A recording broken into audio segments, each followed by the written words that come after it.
The UK's vaccine rollout has been a major success. More than 20 million people in the UK have now had their first coronavirus jab. We have now vaccinated over 25 million people. More than half of adults in the UK have now had a first dose of the COVID vaccine. More people received the jab. It's all going so well. So well, we're looking ahead to what might be, what we've been told should be. Discussions of pubs and reunions, holidays and nightclubs. But that's not what they're talking about in the corridors of Whitehall. Instead, there is a subject about which there is anxiety, consternation, even some fear. I understand that advice is currently being drawn up for the Prime Minister by officials on stage 1 of the roadmap and whether we are ready to exit the first round of restrictions. Now, in many ways, this is a foregone conclusion. On the 3 tests that Boris Johnson has set out, vaccinations, infections and hospitalisation, the UK is performing extremely well. But it is on test 4, on the emergence of new variants and the possibility they may alter the balance of risk, that I'm told there is most concern, and officials are warning the Prime Minister that it is those variants that could, at least in the future, have the strongest possibility of derailing the roadmap that he's set out. The foreign variants of COVID are currently at low levels in the UK, though they are increasing. But it is B1351, the South African variant, which is causing most concern, currently at 412 probable cases in the UK. Officials are worried because internal estimates suggest it might reduce some vaccine efficacy to less than 50%. Therefore, if it were to become widespread in the UK, it would significantly reduce the vaccine rollout's effectiveness. Therefore, I'm told that officials from the Variation and Mutant Task Force within Public Health England have written to Matt Hancock today to inform him that they've traced variants being imported to UK from the following countries over the last 42 days, including Ireland, France, Germany and the United States. None are currently on the red list, which subjects arrivals to mandatory hotel quarantine. It will be up to him and the Prime Minister to decide whether the risk of variants is sufficiently grave to change that. And that has to... The chair of the Home Affairs Select Committee, who pressed the Prime Minister on this issue of variants coming into the country in Parliament just yesterday, says that this is a symptom of a border which is still too porous. We have a natural advantage in our geography in terms of having COVID border measures in place, but too often there's been delays in actually using that and not having, for example, the proper testing systems in place or the proper comprehensive quarantine system in place. So, for example, we know that people can still go onto public transport home in order to quarantine at home, whereas South Korea makes sure that you can't do that if you're supposed to be quarantined and you have to have safe arrangements to get home. I've also seen a document which instructs Public Health England's regional teams to begin to prioritise the contact tracing of the South African variant above all of the others. Now, as we've said, overall numbers do remain low, but there is concern that A, they calculate around 24% of the South African variant cases in the UK are not connected to international travel, which might indicate a rising prevalence in the overall population, and that B, the growth of this variant at the moment is being inhibited by lockdown, and when that goes, that check on its expansion will be as well. And right now, what makes scientists worried about variants is still how little we know. We have tests that can examine one part of how the immune system responds to a vaccine and therefore to a virus variant, but it doesn't tell us the whole picture. And so that's why we have to be cautious at this stage, is that the South African variant is apparently better at evading at least one part of how our immune system responds, but we don't know the whole picture yet, and that's why we need to tread carefully. This is one of those times where the conversation we're having in public is different to that of Whitehall in private. We're looking ahead, they worried about what might unfold much sooner and what might yet derail the best laid of plans. Lewis Goodall there. Well, a spokesman for the government told us the UK has some of the toughest border measures in the world and that the red list was being kept under constant review. Public Health England told Newsnight that recent studies showed vaccines are effective against the dominant variants in the UK. A spokesman added that officials were monitoring all variants closely and would take necessary actions when they see variants of concern in the UK. I'm joined now by political editor Nick Watt, who's got news on variants and vaccines from Brussels. Nick. Yes, well, Kirsty, we heard from Lewis there about concerns in Whitehall about variants, and in particular the South African one. And in the last hour or so, concerns voiced in Brussels about the B117 variant, otherwise known as the Kent variant, which was obviously behind the wave that we hope that we are now beginning to come out of in the UK. Now, Ursula von der Leyen, who's the European Commission president, she said that that variant is mostly to blame for the rise in infections across the European Union at the moment. And then she then said, well, that shows the importance of getting on with the vaccination programme. Then she talked about her plan that she outlined yesterday that could lead to a ban restrictions on exports of vaccines coming out of the EU. There were two ideas at the heart of that. The first one is reciprocity. Are countries that are receiving EU vaccines, are they putting restrictions on things that they're sending elsewhere? And proportionality. As a country receiving EU vaccines, are they doing better on their vaccination programme?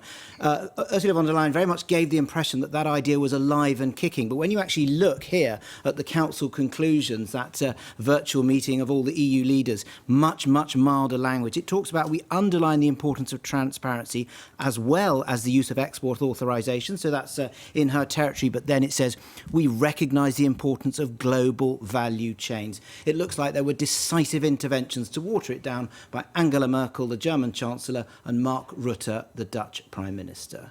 So dissent in Brussels, but back here in Westminster there was also dissent, and there was a Tory rebellion. Yes, so a rebellion when 35 Conservative MPs plus a teller voted against the extension until October of the Coronavirus Act, which underpins many of the measures during the pandemic. There was no rebellion because there was no vote on the public health measures which underpin the current lockdown. And the reason for that is the rebels are happy about that one because they will expire at the end of June when hopefully we reach the end of the roadmap. But grandees, Graham Brady, Charles Walker, not happy that the Coronavirus Act will keep going till October, not happy that Matt Hancock, the Health Secretary, was unable to say whether he might seek another extension of that act in October. The government says, look, this is not really about restricting the liberties that you're so upset about. It's things like allowing court to meet remotely. They say, no, it gives powers to police officers to visit homes of infected people. But interestingly, a year into this pandemic, we're in a big lockdown. Boris Johnson is still holding his party together because if all the opposition parties had voted against this today, which they didn't, he would have still got it through. Nick, thanks very much indeed. Well, I'm now joined by Claire Wenham, Assistant Professor of Global Health Policy at the LSE, and Conservative MP Henry Smith, who's Chair of the All-Party Parliamentary Group on the Future of Aviation at Gatwick Airport, and Gatwick Airport is in his constituency, just to talk about the PHE report. Claire Wenham, first of all, PHE's assessment seems pretty straightforward. So, should we be putting more countries on the red list to keep the variants down, or should there be a blanket ban on all international arrivals, or should we be doing nothing?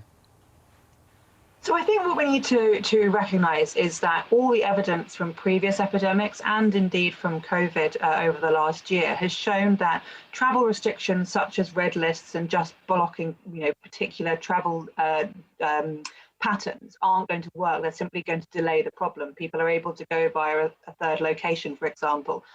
We've seen the entrance of the South African variant into the UK as a consequence. But the other thing is we don't know where future variants may arise from. And so if you are just doing it on historical data and where variants currently are coming from, you might miss other variants which are emerging, particularly in parts of the world which don't have the same capacities of genomic surveillance as we do here in the UK. And so they won't even know it's a new variant until it's already in our country. And if that happens multiple times and gets reseeded in multiple locations, then we're looking at a serious problem. So, on the question of a blanket quarantine, if a red list doesn't work, then we should be going for a blanket quarantine if we want to be sure. I think so. I think if you look to the countries that have had more effective border control measures in responding to this pandemic, Australia, New Zealand, Singapore, Hong Kong, they have implemented a blanket ban for anyone coming in with mandatory quarantine apart from essential workers such as hauliers or anyone who needs to get in the country and can't afford, or people who work in the travel industry, for example. We should be thinking about that. And I know it's difficult, particularly in the UK when we're heavily reliant on bringing in goods and food from Europe, for example. But Taiwan also is a similar situation. It's an island which is heavily reliant on its neighbours for food, much more so than we are. And they've managed to cope with this essential workers only, plus enhanced screening and testing for those who aren't subject to the same mandatory quarantine. And just to clarify, the PHE report is actually the Variant Mutant Task Force, of which PHE is one group. Henry Smith, we've come so far. Is there a danger that we throw it away unless we become cautious and go, as Claire Wenham says, for blanket quarantine? Well, I think we've seen a 12-month period of extreme caution, and we cannot continue being in a virtual lockdown into the unforeseeable future. We need to start opening our economy up again, and that does mean international trade as an island trading nation and trying to get aviation and travel started again. It is unsustainable for the broader well-being of our economy, not to mention other health conditions that are being neglected as well. Not to have a balanced and more risk-assessed approach to COVID-19 as it mutates and it evolves, and as all coronaviruses do, becomes less virulent. So it is a question of getting that balance as we cautiously start to open up again and have that risk-based approach. But aren't you concerned that the reports are that the South African variant can be less than 50%, it means that the vaccine has less than 50% efficacy. Surely that is a concern. Well, there are lots of unknowns, but what we have seen is that a lot of positive data with regard, particularly with the Oxford AstraZeneca vaccine being 100% effective, as we heard the other day, in terms of preventing deaths and serious illness from COVID-19. As I say, coronaviruses do evolve and develop, and they mutate. They become less virulent as they do that. That's not to say that we shouldn't be cautious going forward. And I think when we see the Global Travel Task Force reports in about 9 or 10 days' time, we will see a traffic light system of countries, red through to green, in terms of the possibility of travel. But we do need to get back to some form of normality. Otherwise, we won't have an economy. Well, let me put that point about the economy to Claire Wenham. Because we aren't Australia, we aren't New Zealand. We have to have regular trade for foodstuffs, agricultural products and those things. In a sense, this is not just about people going on holiday, this is about people's livelihoods and about the economy. Absolutely, and I understand that, but we're also a year into this outbreak, and it's well established now that actually, it's not the measures that are killing the economy, it's the virus, and we have to get the virus under control. And the vaccination effort by the government has been, quite frankly, astounding, and we're in such a good position. We don't want to jeopardize this. Most of our response has been focused on the vaccination strategy. If we look at somewhere like Chile, Chile is also one of the countries that's got one of the highest vaccination rates per capita in the world. It's also in the last month seen some of the highest cases or highest case numbers and highest hospitalization numbers, because they didn't also consider the importance of travel borders at the same time as vaccination. And they've had a lot of the Brazilian variant coming into their country. So I'm not suggesting we shouldn't consider the economy, but I think we have to just get a handle on this virus first. And, another way we could try and do this is by trying to support countries elsewhere in the world to develop their own genomic surveillance capacities. We know we've got a good capacity here in the UK. And so why aren't we trying to build that capacity elsewhere to be able to try and detect these variants as soon as possible? And that might sound like a difficult task, but we've put up field hospitals very quickly. We should be able to mimic that with surveillance. Henry Smith, you were part of the Tory rebellion on extending pandemic temporary provisions for 6 months today. But I want to ask you, would you rather lived in a sealed-off country with no restrictions within that country, or a porous country with intermittent lockdowns and other measures because of an influx of variants? Which is the better?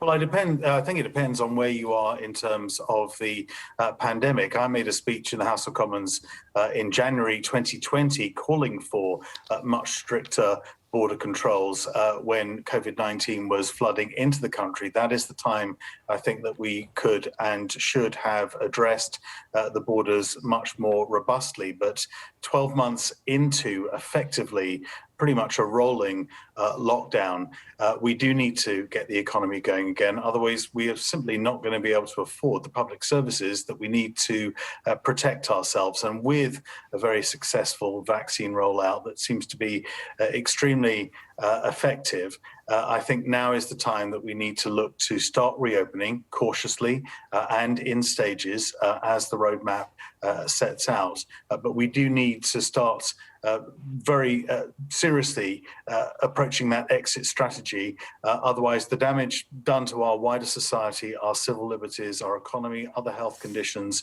and our general well-being, I fear will be with us for many years, decades perhaps to come. Thank you both very much indeed.